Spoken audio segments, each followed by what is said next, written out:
We've had a pretty good run here on RPM TV this year. We've driven Ferraris, we've driven McLarens, we've driven Lamborghinis, we've driven the new Audi R8 twice. And although those are all superb machines, one of the more impressive cars I've driven has been the Mahindra XUV. Although it's not perfect, it was a really good option for the money. And that meant when Mahindra's KUV100 appeared on our test schedule, I genuinely looked forward to driving it. I like a car that delivers more than expected, which is exactly what this car's big brother, the XUV, did. That said, it was a bit easier to quantify how good that car was because it has obvious competition. This car, not so much. It is a compact SUV and there are lots of those driving around, but it becomes a little bit difficult to square this car up against something in particular. It has the same ride height as a Renault Captur. It has a similar overall length to the Toyota Etios Cross. It'll seat 5 people, but it has far less boot space than something like a Ford EcoSport. And then there's the price. The top-of-the-range KUV100 comes in at under 200,000 Rand, which is less than a Polo Vivo Max. For us, the closest thing to this Mahindra in terms of size, power output and price is the Renault Sandero Stepway, and even that isn't exactly a firm matchup.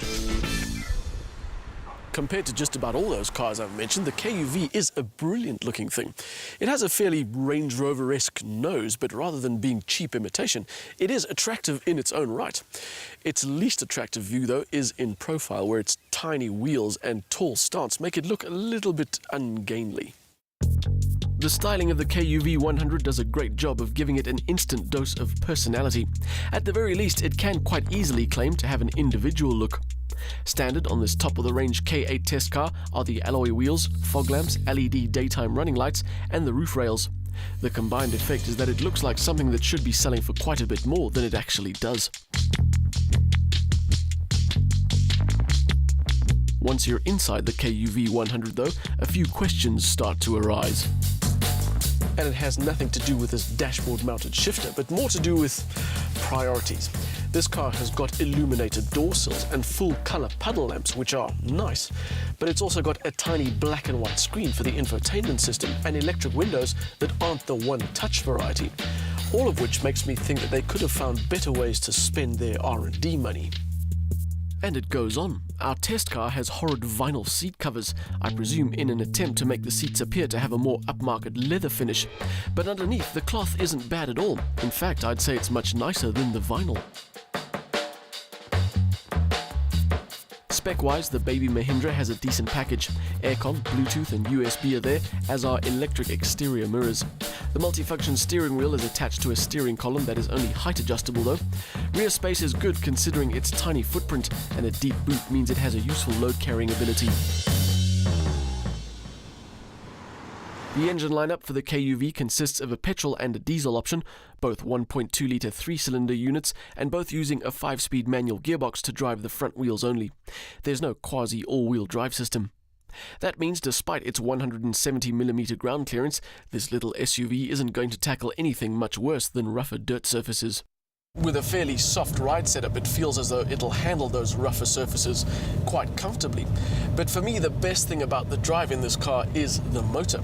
With 57 kilowatts, the diesel motor isn't endowed with masses of power, but its 190 Newton meters feels like it's always exactly where you need it to be, and that makes city driving really easy. There are some provisos though. You need to keep things between 2,000 to 3,500 RPM. When you hit 4,000 RPM, it feels like someone has disconnected the accelerator because the power just stops, which isn't ideal when aiming for an overtake. Also, never ever put it in eco mode. Unless you enjoy feeling like you're driving upstream through a river of the world's thickest syrup, power mode is where it needs to stay.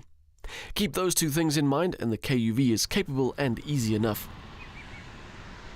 That ease of use is helped by a really good shift action, although the electric power steering system isn't quite as good.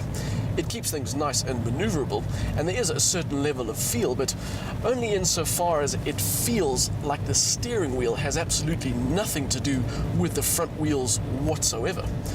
It is decidedly odd. Like the power shutoff at 4000 RPM, it's not ideal, but it is something you can get used to, and ultimately doesn't get in the way of a decent drive. The fuel consumption claim of the diesel KUV100 is 4.6 litres per 100 Ks, but we worked ours out at 5.5 litres. I say worked ours out because the KUV doesn't have a trip computer. In fact, come to think of it, that's one of the few things that this car doesn't have. As we mentioned earlier, it doesn't have a discernible pool of direct competition. And thanks to that steering, it doesn't have a very involving drive, and it doesn't have a very well thought out spec sheet. And then Mahindra as a brand doesn't quite have the same stature as the others. But what the KUV100 does have is good styling, a comfortable ride setup, and a price tag that makes it very good value. And that means it's definitely an option worth considering.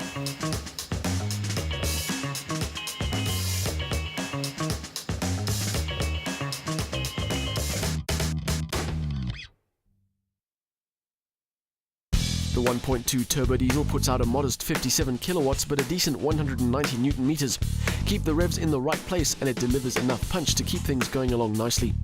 The ride setup is soft enough without being wallowy, and there are aspects like the slick gear shift that are very good. It could do with spec that's more usable than illuminated door strips, but it's a package that offers decent value.